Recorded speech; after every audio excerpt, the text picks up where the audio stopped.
Good morning, ladies and gentlemen. Good to have you along here today. If you're watching this, excuse me, as a rerun or a replay, you can skip ahead about 17 minutes.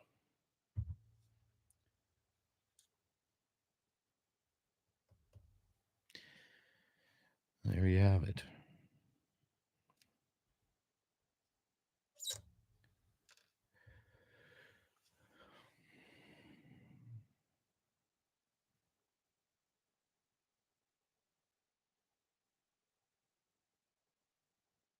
Think I need a bigger needle on this thing.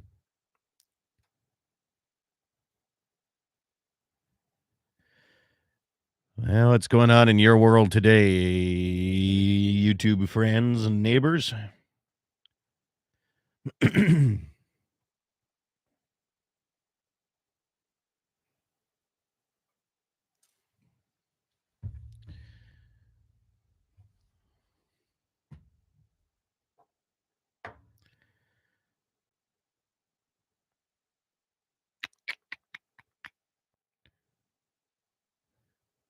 Long night camping last night. Jeez.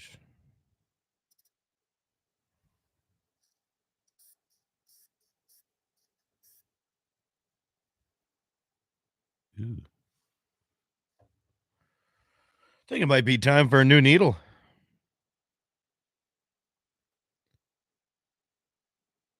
Oh, well. If it kills me, right? Morning, Waylon.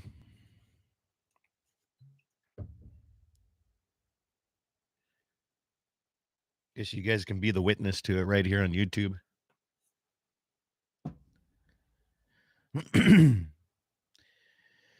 Morning, Eric. Where are you? Where are you from there, Eric? Cheers to you. Ivermectin in the morning. My Saturday morning one.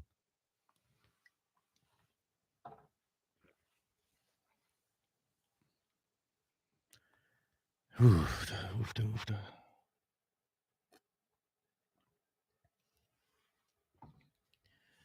That shit never gets any better tasting. Yikes.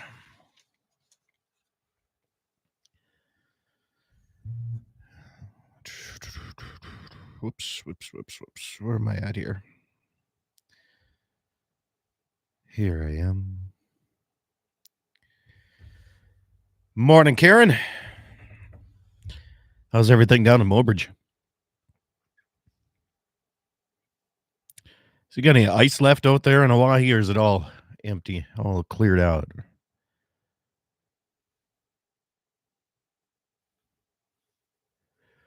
Oh, man. State fur auction today, ladies and gentlemen. Make a quick trip through the heifers, line up my hired help, and hit the road. Morning, Big Daddy Dave Williams. I got your email. I'm still working on those promos. Sorry, man. I'm telling you. Got an email from an affiliate in Williston. It's kind of funny. It says, quick question, Scott. Would you happen to have a copy of our licensing agreement for Dakota Prairie Outdoors? It was a handshake. That's the agreement that I use for everything. Handshake to me means a lot more sometimes than I think to other people. But anyway, that was mine. So maybe I should write it on my hand and take a picture and send it to him. Who knows? Let's call up Daryl.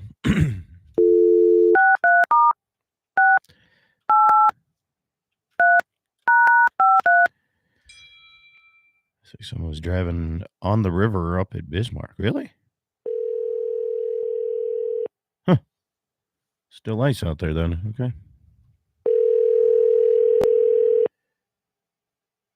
Okay. Easy email. Yeah, it does. I thought they're going to cancel my program because they kind of went a little bit more liberal up in that area-ish now. So thanks for calling. I am unable to take your call right now. So come on, man. Really?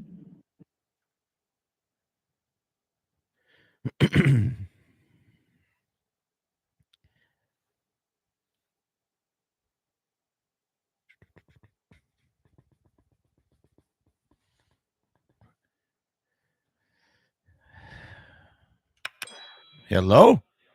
Hello, Is this you? this is me, a statue. That's me. Yeah.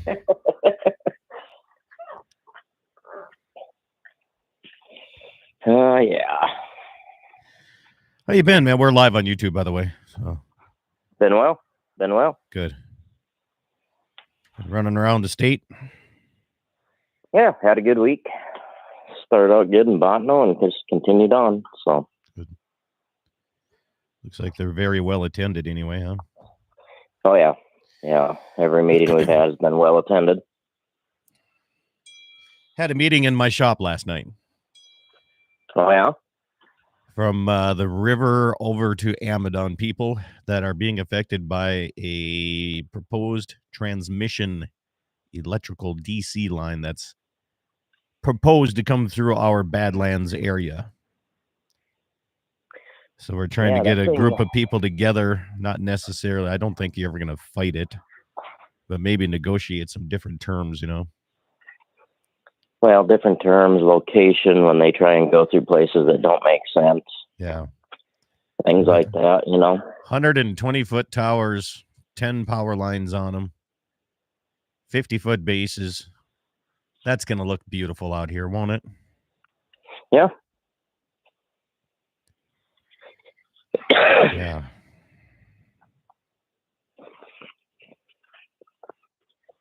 Town Square bought Cherry Creek. Really? Thank you, Todd Mitchell. Appreciate the heads up on that. Town Square by Cherry Creek. Who's Cherry Creek? Cherry Creek was Williston radio stations that I'm on up there, and they have a lot in Montana side. And Town Square is out of Billings. So I got an email, excuse me, yesterday from the general manager of Cherry Creek, asking what happened if we have a copy of our agreement to play Dakota Prairie Outdoors on Keys Radio up there. And I'm like, we just did a handshake. I went out there and talked to him, and we handshaked on it, and that was my deal, So now that Town Square bought it, that may not bode well for Scott Bachmeyer. Oh, really? Town Square, I was on a radio station out in Billings, Montana, and played one of my Shooting Prairie Dog daily programs that was like 2.5 minutes long. Yep. The World Wildlife Fund, who has an office in Billings, made such a big stink they canceled me out there. So they're the ones that canceled you. Yeah, World Wildlife Fund does not like Scott Bachmeyer, and Scott does not like them. Right. So it's mutual. So yeah, so that might be an interesting issue if that's the scoop. Last week, somebody's driving on the river in Bismarck, heard it on K-Fire. Big story, 911 calls from concerned citizens, maybe Thursday, a week ago. Nice. Was that you, Daryl? What's that? Was that you? No. That wasn't you driving? Come on. No. Oh, I should have did a countdown for the stations here. Stations will do that coming up shortly. Excuse me. Yeah, so the big transmission line, we're trying to get a group together to negotiate with them, maybe do different deals and whatnot. So some of the places they have these power lines coming through, and I don't get it, but goes from Colstrip, Montana, to it branches off in Morton County and goes up to Center and down south of Mandan. Yeah, so I just received an email this week from a couple of our members down in that Morton County area going, have you seen this yet? And I hadn't. So yeah, it's the exact words were, here we go again. Here we go. And here's the problem with it. It's DC power only. And what are the two things that DC power, what's that going to be? Windmills and solar. Right. They're setting this whole place up for that. Station 70300, 70300 coming up here. And or 80300 if you're on Central Time on Mark. So yeah, it's I don't think a person's ever going to stop it. I think they're going to do eminent domain. And rumor has it there's one person that's funding this whole thing. One individual, and he ran for was it Congress or something in Texas on the liberal side, and his money backing is, take a guess. George Soros. Really? And he's being given a hell of a grant from the federal government because this is clean energy to come through the grasslands and the Badlands in North Dakota and put towers up. Could you imagine if the Forest Service, we said, we want to put a 120-foot tower every 500 yards across here so we could bring electricity to put a well here? Imagine what they would say. They wouldn't let you put a 20-foot tower up. They won't let us put a water tank in. Right. So yeah. So here we go again. Well, all right. So we got about 90 seconds. And I have all kinds of questions to ask you. How much do you want to stir the pot today? As much as you want. Okay. Your show. That's what I like about you. You're not scared to do that. I like that. All right. Let's see. I'm going to turn you down, Daryl, so this might go quiet here for a little bit. And 60 seconds away. Stand by. Station 705 coming up, 70500, 80500 Central Time on Mark.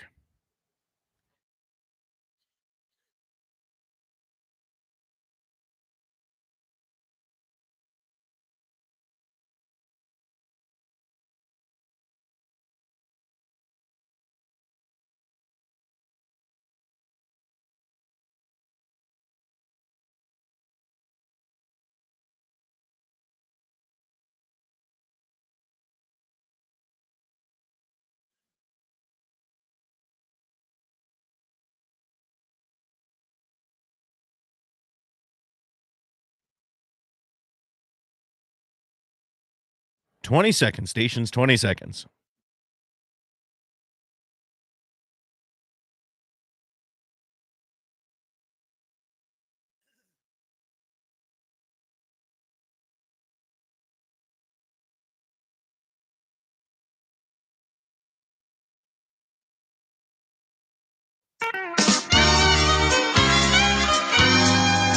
Good morning, everybody, and welcome to the Saturday edition of Dakota Prairie Outdoors. Good to have you along here this morning. I'm Scott Bachmer, your host here for the fastest outdoor radio hour in radio history. Guaranteed. Coming to you from all across the Dakota Territory, stations like KFYR, Bismarck, Mandan, KCJB in Minot, KLTC Dickinson, KOLY in Moberg, South Dakota, and our friends down in Pierce, South Dakota, KGFX. Good to have you along here all across the Dakota Territory. And good to be part of it here. Thank you so much for having me part of your Saturday morning here. My guest today is North Dakota Farm Bureau President El Presidente, Daryl Lease. How you doing, sir? I'm doing very well. President that some people claim, I guess you could say. Right? Well, some do, some don't. Do they have stickers with Daryl Lease saying, I did that on gas pumps anywhere? No, I don't get to be quite that famous, I guess, but we could make some. I think that would be awesome. I think they probably, a few guys would make some up with me saying take that, and maybe a gesture that wouldn't be appropriate to put out there, but yeah, well, I tell you what, we're getting into the spring side of things, and a lot of things going on. And you've been working with the 30 by 30 land grab, America the Beautiful, it's also known as, and I think the administration came up with a new name. I can't remember that. I'll have to search that one here. But you've been going around. I know Trent Luce has been helping across the Dakota Territory and been making a big sweep through the North Dakota side of things. How's those meetings being attended? And I guess I was at the Dickinson one a couple months ago or a month ago here. How are the rest of them going, Daryl? The rest of them are just, excellent, filling the rooms everywhere. Obviously, Dickinson kind of blew the doors off the place to start it out, and that momentum carried through. Yeah. And, we had a couple there in January, Dickinson, New Salem, back to back. And then here a couple months later, we did 3 of them, Botno, Harvey, and Stanley, and, filled the rooms again. So I think there's a lot of people out there that just want more information, want to be better informed about what our government is doing. And we need to talk about not just what the federal government is doing, but also what the state government is doing and how that plays into it. The local governments, the county commissions, how that plays into it. And people are wanting to get more involved. They're wanting more information.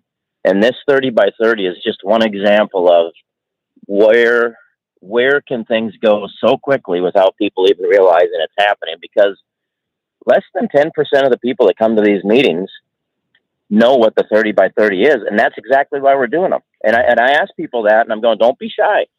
Don't be shy to admit you don't, because that is the reason we are here. That's the reason that an organization like ours exists at NDFB, to help provide that information.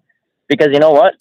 We tend to have people, for members that are busy working and making a living and taking care of their families, and they don't always have a chance to stay up to date because of all the things that get thrown at you. Yeah. Well, that's why we're here, kind of sort through the wheat from the chaff. Yeah.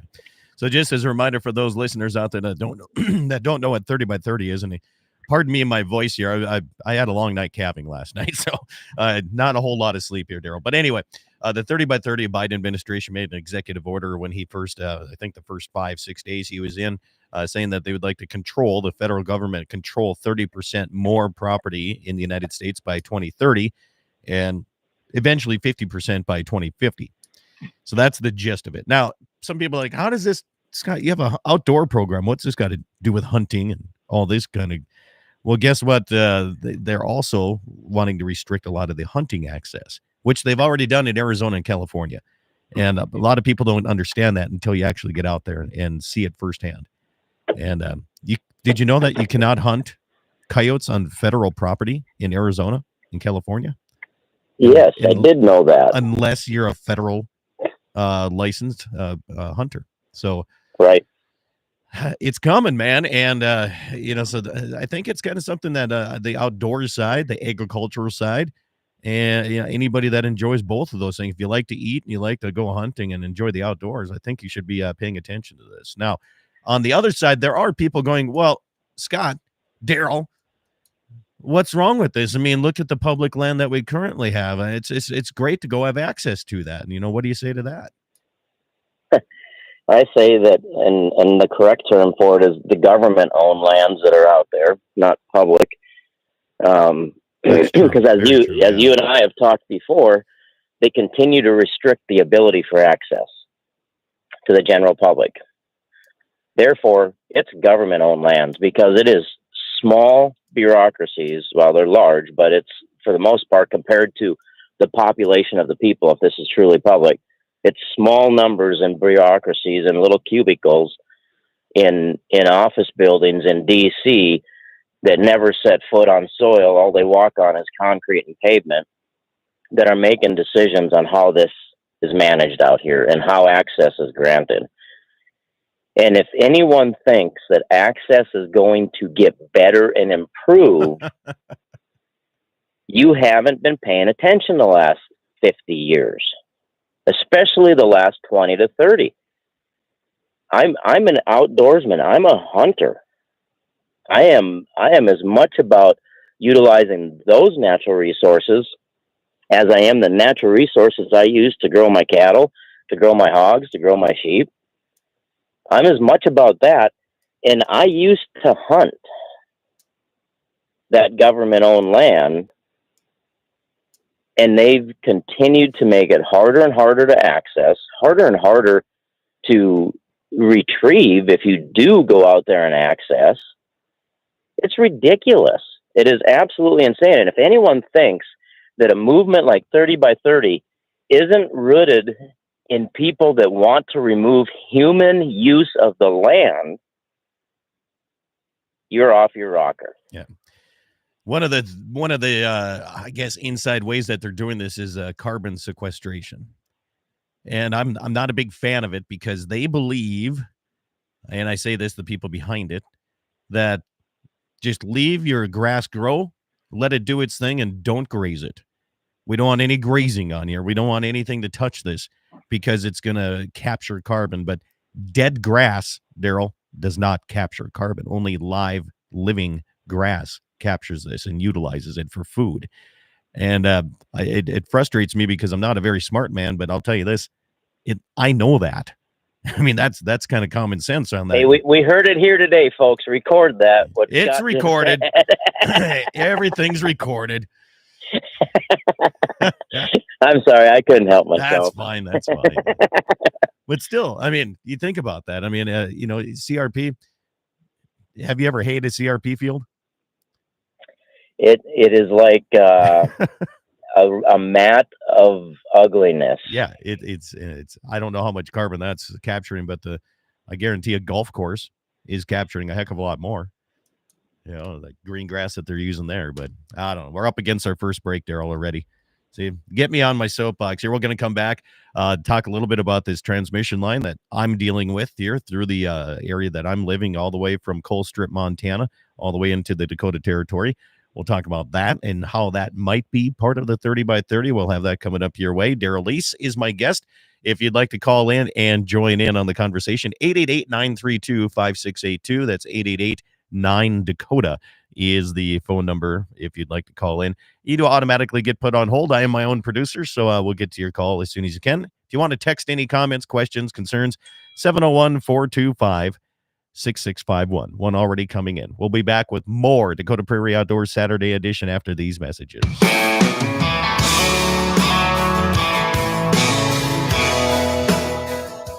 The Medicine Rocks Angus Ranch out of Ekalaka, Montana, invite you to their annual bull sale Friday, April 22nd, Bowman Auction Market, Bowman, North Dakota. 70 head of bulls to sell, 45 head of commercial heifers. If you're looking for longevity, good udders, and structure for a solid herd cow, you can trust that Medicine Rocks will give you those genetics. Remember, it's not just about pounds, it's about efficient pounds. Medicine Rocks Angus Ranch annual production sale Friday, April 22nd. For more information, go to medicinerocksranch.com or find them on Facebook.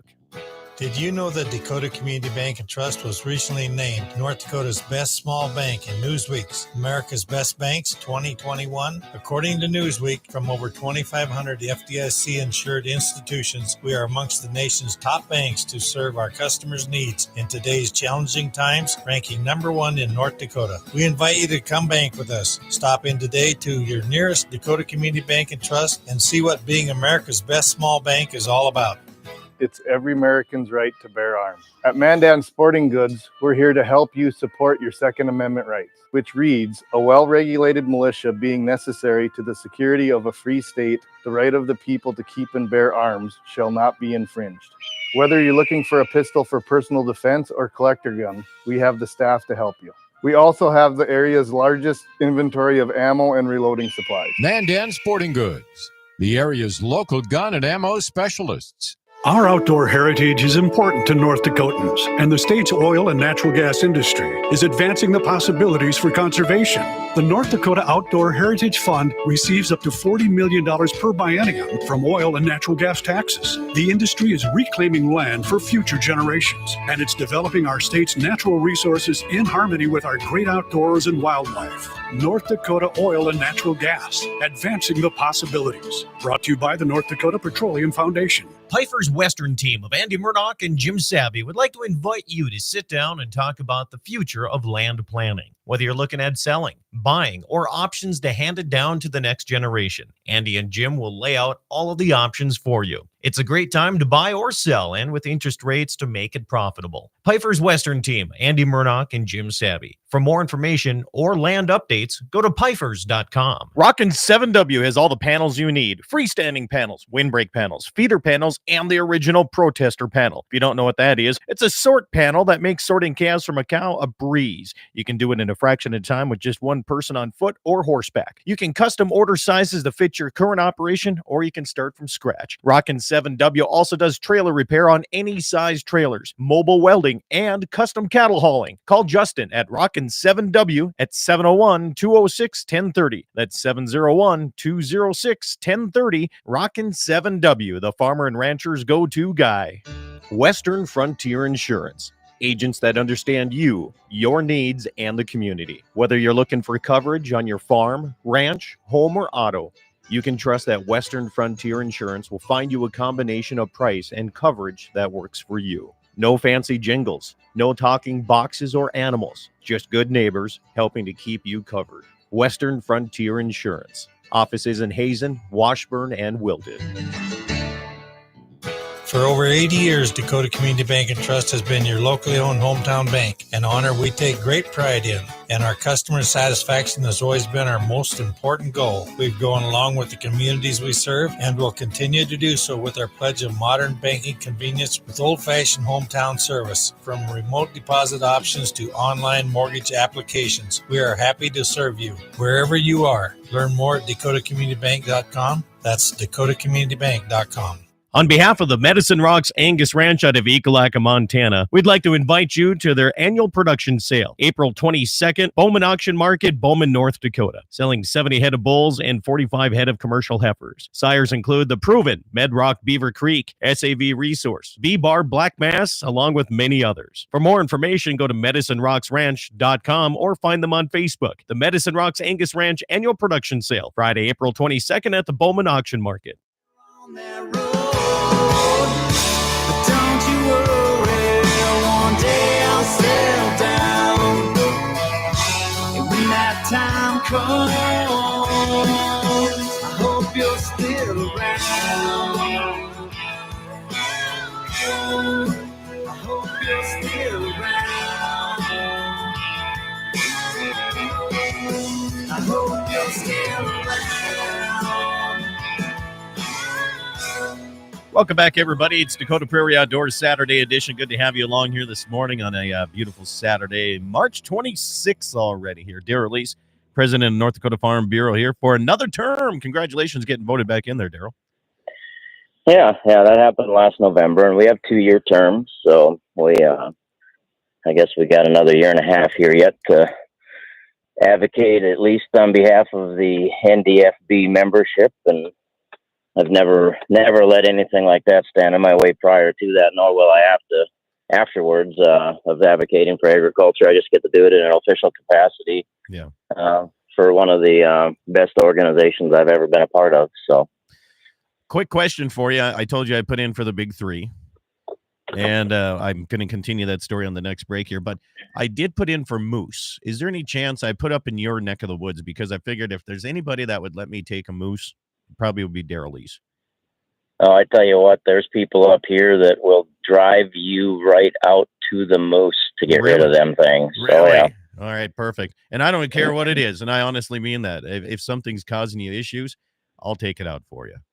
They are the most miserable, ugly animal on earth as far as I'm concerned. So, worse than prairie dogs? Well, let's put it this way. A prairie dog is destructive little buggers with your land, and you got to manage them and control them, right? A moose lets your cows out because they just walk through your fence instead of care whether it's there or not. So, yeah, I deal with that with the antlered moose down here too, the elk.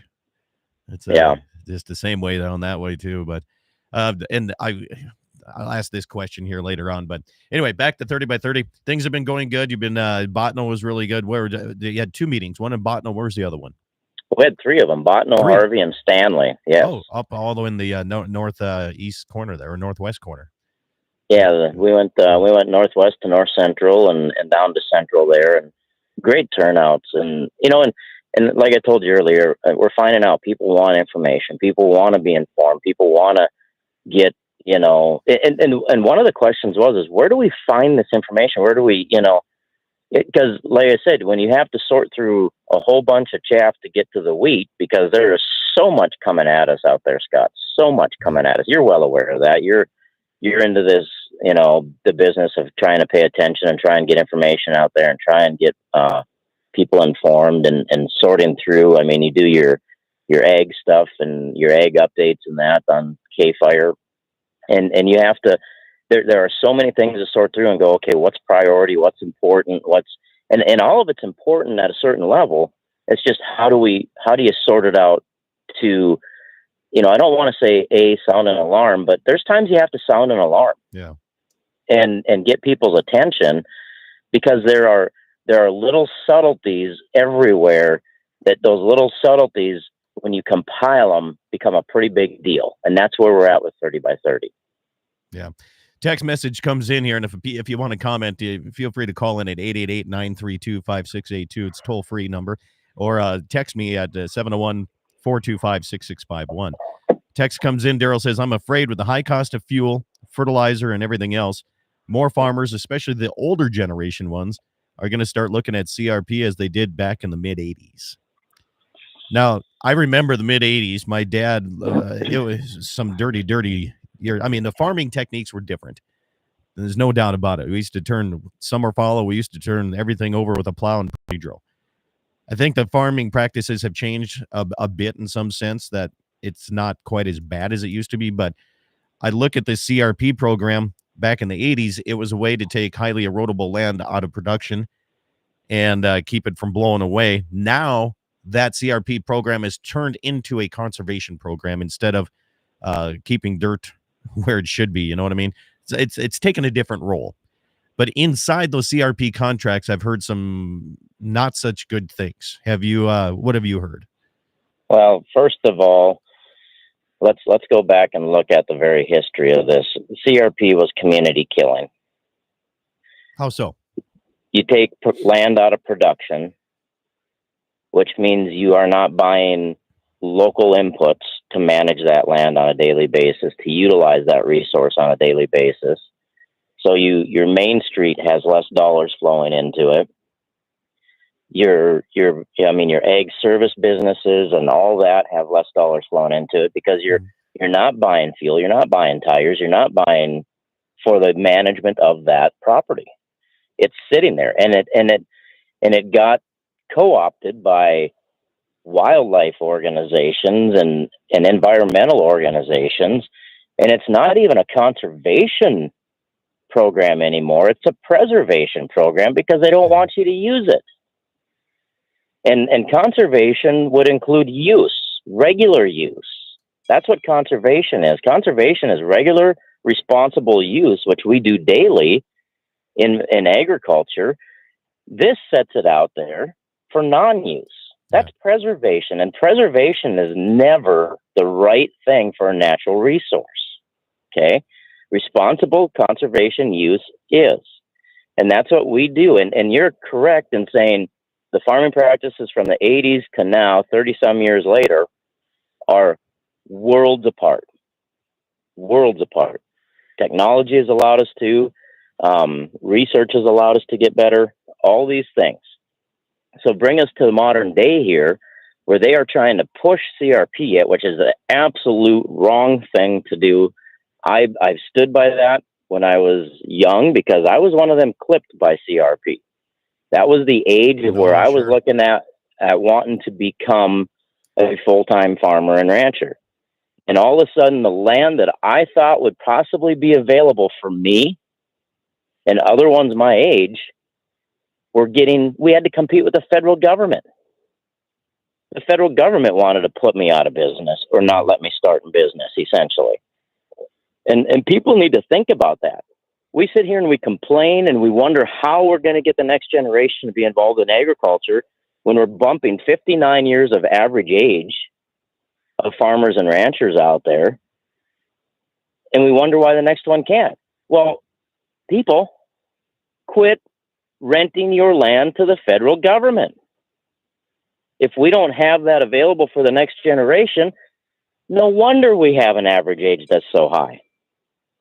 And there are problems out there, and there's things that, here's the one thing I caution people about any quote unquote voluntary conservation program done through the federal government. It's only voluntary one time. and I say this at all those 30 by 30 meetings, there is only one time that they are voluntary, and that's the time you voluntarily sign your name on that paper. After that, there is nothing voluntary about it. They control what you do. Yep. And a prime example is I tell people, look at your CRP contracts. I had a very nice gentleman, very caring gentleman who wants to do the right thing by his land, by his family, by all that, is looking at CRP, and I think he might sign the contract regardless because I'm not telling what you do with your private property. It's your private property. I just discourage some of these things that we need to look future here. Yeah. And then some of us don't look future. But I tell them, look at the contract. Can they change the contract? And there is language in there that says, yes, we can change the contract. Oh, but we're going to be nice and we're going to give you notice to reject it. But it's only 12 days. Think about this. You get 12 days to tell them no. Well, what if you're in the middle of springs work? What if you're in the middle of calving? What if you're in the middle of harvesting and this gets sent to you and you've got 12 days to respond? Oh, and by the way, it's probably been in the mail for 10 of them 12 days already. And you have to make a response, or by default, the change happens. By non-response, the change. Or what if you have a medical condition come up? Right. And you're not even yourself, but your family that you're attending to. 12 days, folks, that is ridiculous. That is a way for them to grab because they know a certain percentage will not make the 12-day mark. That's an incremental grab of further control. Do not sign anything with that in it. That is a way for them to grab further control. Daryl Lease is my guest here. Daryl, will you be able to stay with the second half as well? Because now you opened up, we're going to talk about this transmission line. You bet. Okay. I'll stick around. All right. Daryl Lease is my guest here, North Dakota Farm Bureau. If you have questions, comments, concerns, always open lines here, 888-932-5682. You can also text 701-425-6651. Got a few text messages already coming in. Some you can also find me on YouTube as well if you're watching there.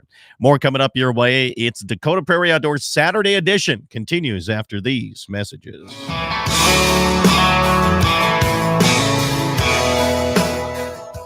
The Medicine Rocks Angus Ranch out of Ekalaka, Montana, invite you to their annual bull sale Friday, April 22nd, Bowman Auction Market, Bowman, North Dakota. 70 head of bulls to sell, 45 head of commercial heifers. If you're looking for longevity, good udders, and structure for a solid herd cow, you can trust that Medicine Rocks will give you those genetics. Remember, it's not just about pounds, it's about efficient pounds. Medicine Rocks Angus Ranch annual production sale Friday, April 22nd. For more information, go to medicinerocksranch.com or find them on Facebook. Did you know that Dakota Community Bank and Trust was recently named North Dakota's best small bank in Newsweek's America's Best Banks 2021? According to Newsweek, from over 2,500 FDIC-insured institutions, we are amongst the nation's top banks to serve our customers' needs in today's challenging times, ranking number one in North Dakota. We invite you to come bank with us. Stop in today to your nearest Dakota Community Bank and Trust and see what being America's best small bank is all about. It's every American's right to bear arms. At Mandan Sporting Goods, we're here to help you support your Second Amendment rights, which reads, a well-regulated militia being necessary to the security of a free state, the right of the people to keep and bear arms shall not be infringed. Whether you're looking for a pistol for personal defense or collector gun, we have the staff to help you. We also have the area's largest inventory of ammo and reloading supplies. Mandan Sporting Goods, the area's local gun and ammo specialists. Our outdoor heritage is important to North Dakotans, and the state's oil and natural gas industry is advancing the possibilities for conservation. The North Dakota Outdoor Heritage Fund receives up to $40 million per biennium from oil and natural gas taxes. The industry is reclaiming land for future generations, and it's developing our state's natural resources in harmony with our great outdoors and wildlife. North Dakota Oil and Natural Gas, advancing the possibilities. Brought to you by the North Dakota Petroleum Foundation. Pifer's Western team of Andy Murdoch and Jim Savvy would like to invite you to sit down and talk about the future of land planning. Whether you're looking at selling, buying, or options to hand it down to the next generation, Andy and Jim will lay out all of the options for you. It's a great time to buy or sell, and with interest rates to make it profitable. Piper's Western team, Andy Murdoch and Jim Savvy. For more information or land updates, go to pifers.com. Rockin' 7W has all the panels you need. Freestanding panels, windbreak panels, feeder panels, and the original protester panel. If you don't know what that is, it's a sort panel that makes sorting calves from a cow a breeze. You can do it in a fraction of time with just one person on foot or horseback. You can custom order sizes to fit your current operation, or you can start from scratch. Rockin' 7W also does trailer repair on any size trailers, mobile welding, and custom cattle hauling. Call Justin at Rockin' 7W at 701-206-1030. That's 701-206-1030. Rockin' 7W, the farmer and rancher's go-to guy. Western Frontier Insurance. Agents that understand you, your needs, and the community. Whether you're looking for coverage on your farm, ranch, home, or auto, you can trust that Western Frontier Insurance will find you a combination of price and coverage that works for you. No fancy jingles, no talking boxes or animals, just good neighbors helping to keep you covered. Western Frontier Insurance. Offices in Hazen, Washburn, and Wilton.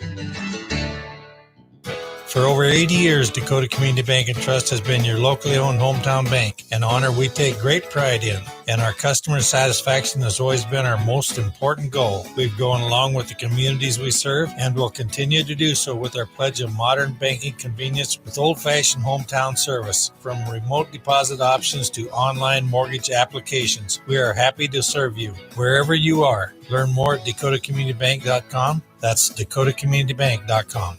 On behalf of the Medicine Rocks Angus Ranch out of Ekalaka, Montana, we'd like to invite you to their annual production sale, April 22nd, Bowman Auction Market, Bowman, North Dakota, selling 70 head of bulls and 45 head of commercial heifers. Sires include the proven Medrock Beaver Creek, SAV Resource, B-Bar Black Mass, along with many others. For more information, go to medicinerocksranch.com or find them on Facebook. The Medicine Rocks Angus Ranch annual production sale, Friday, April 22nd at the Bowman Auction Market. On that road, but don't you worry, one day I'll settle down. And when that time comes, I hope you're still around. I hope you're still around. I hope you're still around. Welcome back, everybody. It is Dakota Prairie Outdoors, all across the Dakota Territory, covering 6 states, 2 Canadian provinces, with all the stations and the power that we have here and around the world, as the YouTube live version is going on right now. You can always watch this as a replay and catch my daily show. DakotaPrairieOutdoors.com is another website you can hit too. Daryl Lease is my guest here for the second half of the hour. A couple of text messages. Let's cover these, Daryl, right away. How about that? Okay. All right. We'll skip Jesse. Jesse, it's funny that your text is exactly what we were talking about off air. But anyway, Randy says Mr. Magoo in the White House is warning of food shortages, and the same government wants to take land out of production. Doesn't make any sense. Yeah. Isn't that ironic? I mean, you can't write a storyline that is ridiculous as what the storyline being written out of the current occupant of the White House right now. $1 billion going to the Ukraine in relief fund. $1 billion. Where's this money coming? I mean, there's $1 billion of stuff in the United States that needs attention too. But okay. Well, I would say that we got to just stop billions of dollars being spent all the time, even on handing out to the American people. No doubt on that. Tim on YouTube says Daryl makes good points on the CRP history since 1985, but for all of the concerns he voices, and I've hated CRP, when the drought comes, all of us cattlemen look to CRP to help save us. Well, and first of all, that is truth, but that land is out of production, that you should be able to manage that individually. That's the way we were set up, private property is set up. No. There's a realization that needs to happen out there. There are some CRP that is not qualified to be open, and they're trying to get more and more of it enrolled into that too. If you take certain payments for certain things, and there's a whole scoring system, and there's about, I don't know how many different levels of CRP that you can sign up for, and payments you can get, and points you can earn, and well, it's the typical convoluted government program, but there's CRP that doesn't qualify to open in that emergency. Because I had calls from people last year saying, "You need to help me," and I'm going, "Help you with what?" Well, I want to assist my neighbor over here and let my CRP be paid, but they told me mine doesn't qualify for that. You need to help me, and I'm going, "Well, you should have called me before you signed your contract. I could have helped you then." But I can't undo your contract. If you take them extra payments, you take them measly little $1 or $2 a year to shut down even more availability of that. That's not my problem. And that's exactly why the government shouldn't be in the business of renting property. Yeah. They shouldn't own property. Let's get constitutional about this. They should liquidate about 99% of what they own right now currently if we're going to follow the Constitution of the United States. Yeah. But they don't do that. Heck no. So, okay. Transmission line coming across from Colstrip, Montana. It's heading over to, it's going to, Morton County. I think they're going to have like a big, I don't know what you call it. What's the electrical version of a refinery? What's that? Substation or whatever they call them? I'm not sure. Yep. And then it's going to split and go north to center and the south, kind of southeast of Mandan down toward the river. That is being proposed right now. Some landowners have received letters. Some people have gotten calls. A neighbor of mine has already have somebody coming out and starting the survey. And they're coming through with this 120 foot towers, big, massive towers here going on, spanning anywhere from 300 to 500 yards. Now, it's going to be tough to shut anything like this down when it's electricity. However, this is a DC line that they're proposing through our area and through our ranches here. And you know what DC means? It means they're setting this up for wind towers and solar. Solar, not so much. I can see wind because evidently, I didn't know this, but from like Hettinger, North Dakota to Buffalo, South Dakota, to like Glendive and up to Webo, evidently, this is the most consistent wind in the world. Not the highest, not the lowest. It's just consistent. And what does that tell you about all you folks that live down there? You're consistently we're tough as windy. nails, man. You want to know why we have wrinkles around our eyes is because we're squinting in the wind all the damn time, okay? Oh, I thought it was maybe as all the BS flying around out there. But they call it the Saudi, evidently the electrical companies or the windmill companies call us the Saudi Arabia of wind is what they call it here. So, yeah. Anyway, I didn't think it was always that windy, but it's right. It's always consistently somewhat of a breeze, no matter what going on here. But anyway, so you're not going to shut anything like this down. Are you? I mean, this is being financed by some big thing. It's one individual that's taken on the entire project. It's the electricity is deemed as the number one necessity for American people.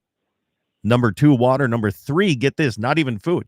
The number 3 in the survey that was done across the United States, 1 was electricity, as in needs. 2 was water. 3 was internet. What? Yes, internet. 4 was food. Can you believe that? All right. Wow. Yeah. So anyway, you're not going to shut down an electricity, but all they're going to do is they're basically setting this area up for wind towers. Well, and here's and I'm going to say his name because he's never been shy, and we've always, he's taken a stand for this. One of our good members down there in Morton County, Doug Hilly, sent me this information going, "Have you seen this yet?" And I hadn't. And I'm sitting there trying to put this together. And then I was trying to put it together this week when we were focusing on these events we have going on. So I didn't put a lot of thought process into it. But right on the surface, you have to look at it. So it's coming from Colstrip, Montana, Yep. Okay? Which we know they have drastically changed the output there. The use of coal there. They stopped using coal. Yeah, they shut them down. Right. So, but I think it does involve more with solar than what you're probably giving it Really? credence there, because just go on the other side of Billings. there's some pretty big solar farms there. Really? Okay. And there's been a proposal for more, is my understanding with visiting people that area. Now I could be corrected there if someone knows for sure, but it's in the western Montana. It's kind of a long ways from me, so I pay attention because it's important on a world basis, on a nation basis. But obviously, it's not centric to here until they want to run a power line through our state into that state, and then you start questioning, okay, how does all that tie into that? Yeah. And then we have to look at also, and this is going to be some things. We had the whole Great River Energy, the GRE facility at Falkirk, debate, debacle, whatever, for the last couple of years, which I believe was just a ploy to suck more government money out, and it's proving to be that now. But because it's going to have to follow the same plan that was initially put out there by GRE to continue to send power down. Oh, by the way, that DC line, that's a DC line that comes out of GRE, folks, that goes to Minnesota and Wisconsin and on there. So it's essentially going to have the same thing happen. And now we're all championing a win because we were able to shove more dollars from our state government into it. And there's obviously federal dollars going to go into it because now we're going to sequester carbon, which is the most ridiculous thing on earth, but plant food a mile in the ground that can't be used by plants. So let's remember that. And we're calling it saving coal when a reduction is going to happen, or an addition of wind and solar and those other sources are going to happen to continue to sell the power to the people on the other end of that line that are demanding it. It's not. I don't agree with the subsidies that have to deal with wind and solar, and in fact, I think farm subsidies, we need to be weaned off of them and put everyone on an equal playing ground too. So I'm consistent in that, folks, and that's, people can go, oh yeah, but you use your farm subsidies. No, I've taken a check when I was 19. That's the last check I've taken, by the way. Anyway, we are in a position that it's not the subsidy on that wind. It's the communities, it's the cities, it's the counties, it's the states that are putting the requirement in. It doesn't matter if it's subsidized. If they have a requirement that an X percentage has to be provided by a certain time, it doesn't matter whether it's subsidized or not. That's what you're going to have to send them. And then I have people and good friends in coal country that go, well, they aren't going to be able to afford it. That'll make it so costly. They don't care about the cost. People that are making those policies don't care about the cost, because guess what they'll do? Oh, we'll just create a program over here to subsidize the people that can't afford it. Exactly.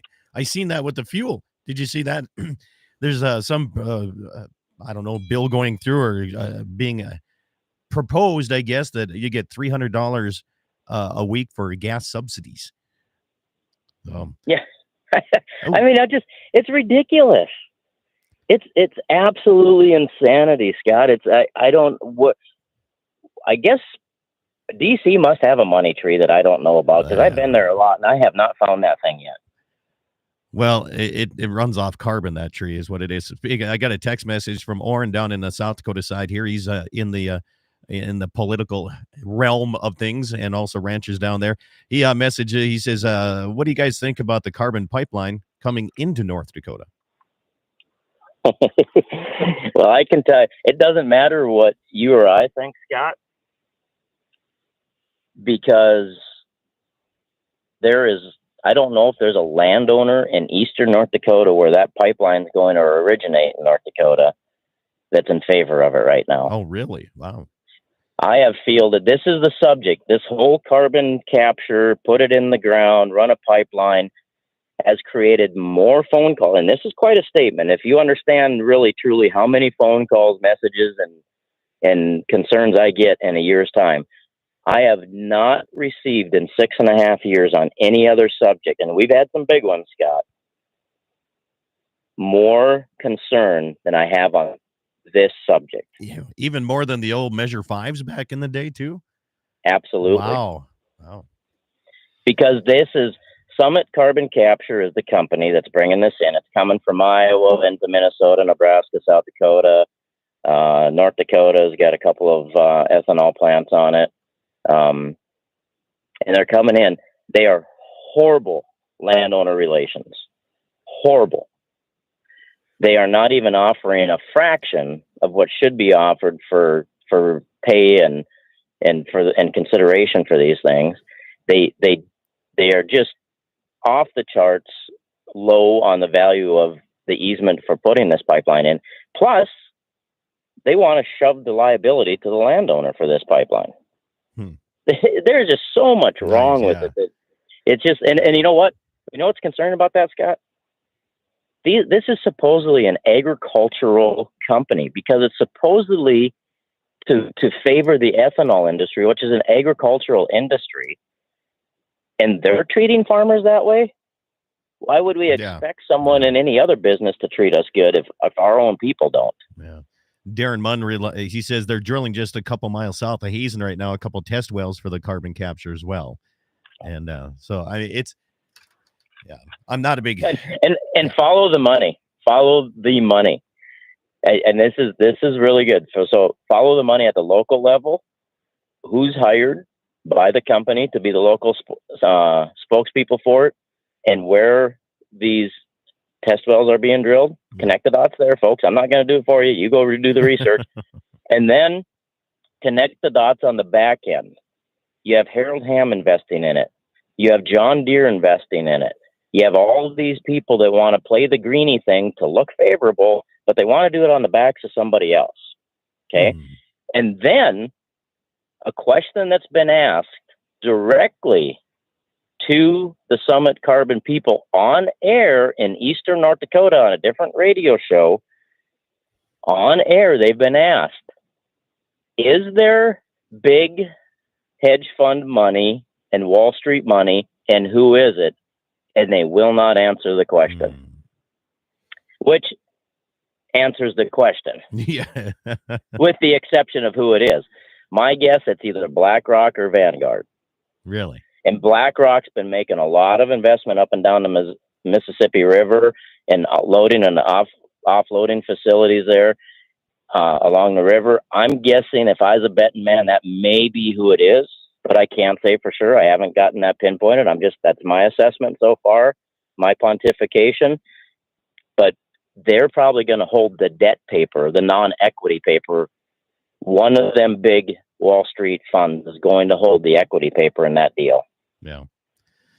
All right. So we only have 3 minutes left of the program. I have one thing on my mind I need to get off, and I want your help with this and see if I'm thinking correctly, or maybe I'm way off base. Both North and South Dakota have they're different programs, and I'm not going to say what program it is. I'm not going to get into that. However, when I like to do research on different conservation programs. And when the conservation program says we're partnered with so-and-so and so-and-so, and they list all of them, and then it gets to one of the partners is the Nature Conservancy. One of them is helped out by the World Wildlife Fund. It's hard for me to trust that conservation practice is going to be helpful for any hunting when it's by anti-hunting groups. Am I off my rocker thinking this or not? No, that is very concerning. And I don't know if you're referring to, and I'll say it, some of the outdoor heritage funded things in North Dakota. I don't know what South Dakota has, but you're not off base. So continue.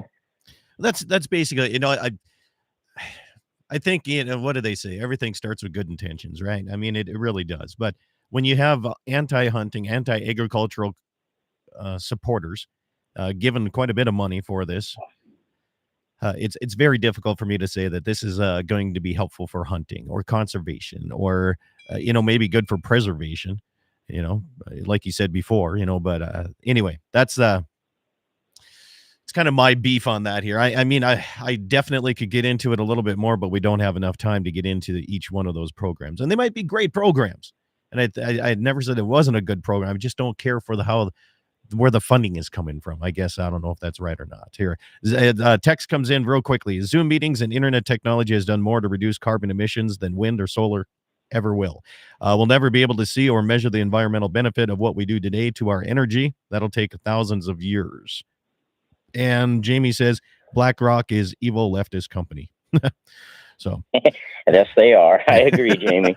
It's and that's the concerning part here. We do have to look, Scott. Your point is exactly right. We do have to look who the partners are in these things, because albeit the program that is currently there, that you're currently signing up for, that you're currently utilizing, or the whatever you're participating in, might look good, might be good. It might be good the way it's written now. What's the intention of those groups? Exactly. Get their nose, the camel's nose under the tent, and then it comes to those changes that we talked about in CRP contracts. What are the changes in the future? And are you gonna, when you sign something initially and then you have to renew, how well do you read the renewal? Exactly. Yeah. Yeah. Scroll down and click agree to these terms, right? Without reading them. Yeah. Right. Yeah. So, well, Daryl, I, as always, man, I appreciate you coming on the program here. If there's anything I can do for you, let me know. And, we'll just keep fighting the fight, right? That's all we can really do. And you've done a lot. I want to thank you. I didn't get the chance to listen to much of it, just a few seconds of it. You had Margaret Byfield on, with the American Stewards of Liberty. I'm in close contact with her. In fact, I'm going down to the summit they're having in April in Nebraska. North Dakota Farm Bureau is a sponsor of that summit, by the way. We are leading. North Dakota is leading. NDFB is leading in the nation on providing information in the American Farm Bureau Network. We are the leading state, and it's pretty well known across the nation. We were the lead and one of the main reasons that we have policy in American Farm Bureau right now against 30 by 30 and land grabs like that. And Margaret knows that, and other people in that movement know that. And in fact, Margaret was still needing a good speaker. And here's something to point out. We have 2 senators in this state. One of them is against the 30 by 30 because we know it for fact, because he signed on to the 30 by 30 Termination Act. Right. Senator Kramer did that. He's speaking at the summit down there at my request. All right. Well, perfect. We have power in North Dakota, folks, going on. We need to spread it across the nation. All right, Daryl, thank you so much. You stick with me for a little bit longer here. Thanks for tuning in today. Dakota Prairie Outdoors. Eat some meat, drink some milk, and enjoy your weekend. Thank you. All right, stations, thank you so much. Appreciate everything you do for me. Daryl, I'm sorry to cut you off there, but we timed it up pretty darn good. Yeah, that ran right up to the I got the bullet in. That's what we needed. So it's the old school back timing radio stuff that makes me just excited. Right. When shit like that happens, it's exciting to me. So I hate to run, man, but I have to get in my pickup and head up to the Bismarck area for the state fur auction. Oh, hey. Yeah. So if you're in that country, swing by. All righty. Sounds good. What time is that and where is it at? It's out at the fairground building. Okay. On the just across from Game and Fish there. And auction starts at 1:00. So yeah. Cool. You got to bust. I've never been to one of them. I might want to stop in. I'm going to be in Bismarck actually. So. Well, yeah, swing in, man. It's when you walk in the door, just be prepared to be hit with the smell of a lot of pelts. Oh yeah. Just a lot of people when they've never done it, they walk in, they're like, bam, holy cow. So, but yeah. All righty, man. All right, thanks, Dale. Appreciate it. Have a good one. You bet. See ya. Bye.